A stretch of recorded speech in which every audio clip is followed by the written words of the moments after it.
देशमुख, हाच आपल्या मैत्रीचा plus point आहे. म्हणजे राजकारणात दोनच गोष्टी लागतात, मेंदू आणि पॉवर.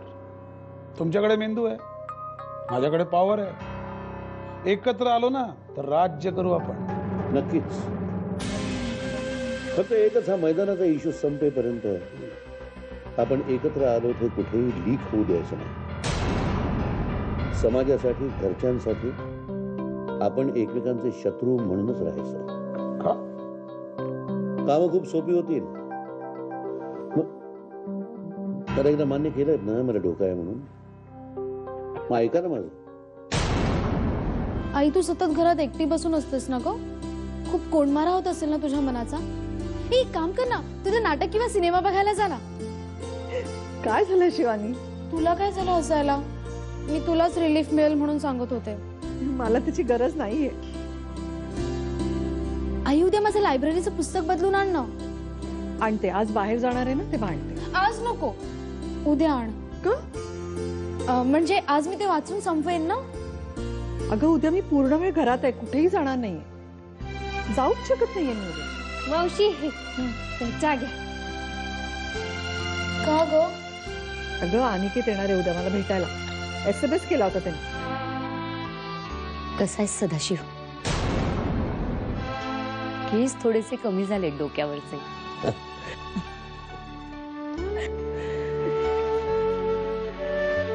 कमल, या घरात मी कुसुंबे नाही, कमल नाही. इतक्या दिवसानं दिसलीस त्यामुळं मला कळतच नाही की भूतकाळ आहे की वर्तमान काळ आहे. त्यामुळे जरा विसरलो.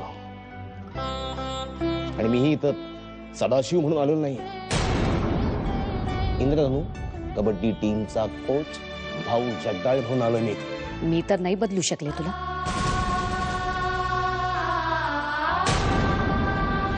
वाटलं होतं परिस्थिती बदलेल तुला, पण मला आता भांडायचं नाही. मी तुझ्याकडे गरजू म्हणून आलो. संगोई मॅडम.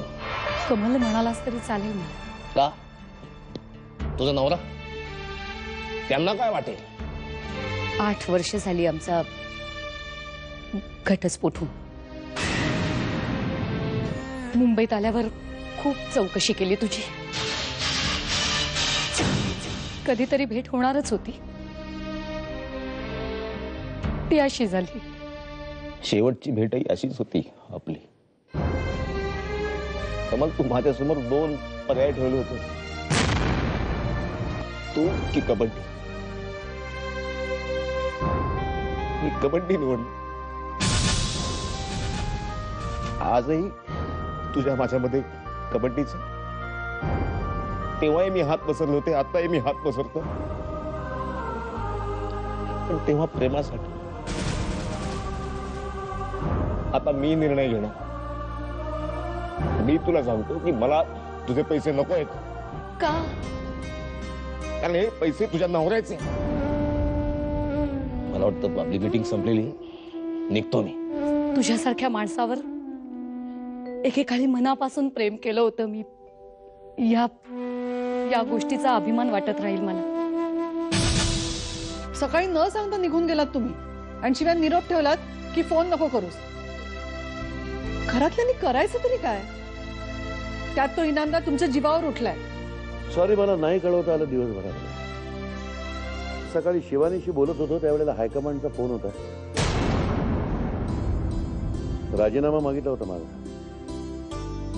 नाही, काळजी करू नको, सगळं व्यवस्थित सेटल केलंय मी. जाऊ दे, घरी आल्यानंतर इथे राजकारण नको.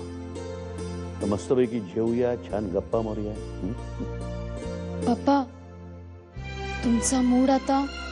अरे हो, सकाळी तू काहीतरी विचारत होतीस मला ना. तुला कबड्डी खेळायची ना? जा खेळ कबड्डी.